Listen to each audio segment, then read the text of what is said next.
एक समकोण त्रिभुज की रचना कीजिए जिसका आधार 4 सेंटीमीटर एवं कर्ण और दूसरी भुजा का योग 8 सेंटीमीटर हो। आधार माना ए बी। एक रेखाखंड ए बी खींचा 4 सेंटीमीटर लंबा। एक रेखाखंड ए बी खींचा 4 सेंटीमीटर लंबा।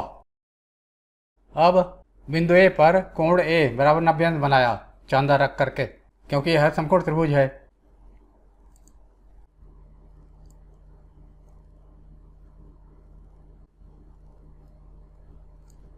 कोण ए बराबर 90 अंश, ये 90 अंश है।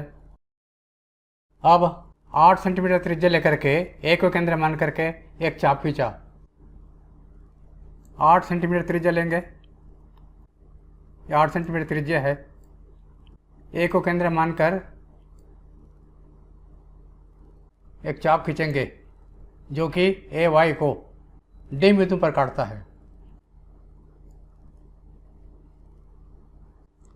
इस बिंदु का नाम डी रखा। अब डी बी को मिलाया, डी बी को मिलाया।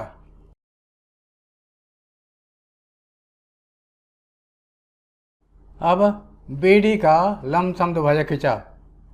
बी को केंद्र मान करके और बी डी के आधे से अधिक त्रिज्या लेकर के दो चाप खींचेंगे इस बी डी के दोनों ओर। ये लगभग आधा है, आधे से ज़्यादा त्रिज्या लेंगे, इतना त्रिज्या ले लिया। दोनों ओर चाप खींचेंगे, इधर और इधर।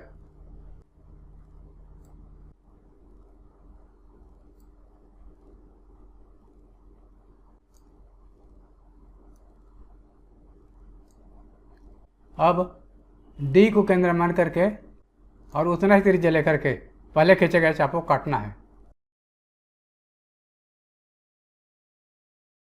पहले खींचे गए चाप को काटा।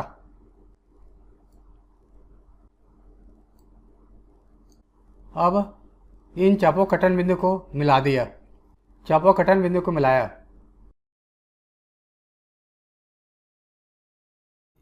यह रेखा ए डी को जहाँ पर काटती है उसका नाम सी रख दिया। यहाँ सी, ये वाला बिंदु सी है।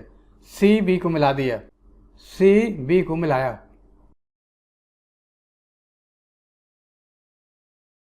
चूंकि बिंदु सी बी डी के लंब समद्विभाजक पर है, अतः सी की दूरी बी और डी से समान होगी, अर्थात बी सी बराबर सी डी।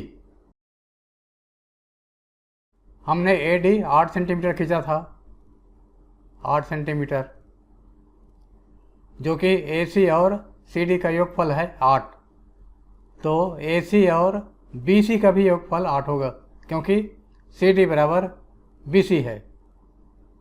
इस प्रकार त्रिभुज ए बी सी अभिष्ट समकोण त्रिभुज है जिसका आधार 4 सेंटीमीटर है और दूसरी भुजा और कर्ण का योगफल 8 सेंटीमीटर है। रचना के पद। पहला, एक रेखाखंड ए बी बराबर 4 सेंटीमीटर खींचा।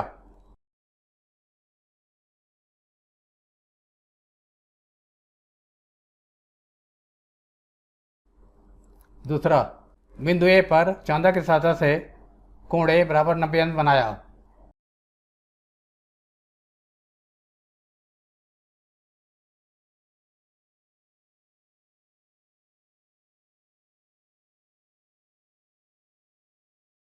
तीसरा, ए को केंद्र मान करके और 8 सेंटीमीटर त्रिज्या लेकर के एक चाप काटा जो कि कोण ए बनाने वाली किरण को बिंदु डी पर काटता है।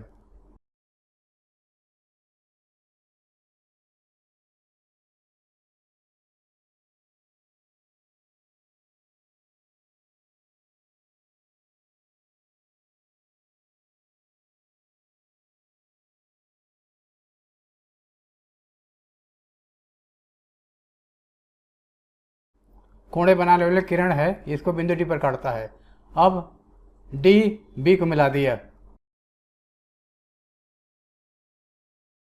अब बी डी का लंब समद्विभाजक खींचा जो कि ए डी को बिंदु सी पर काटता है।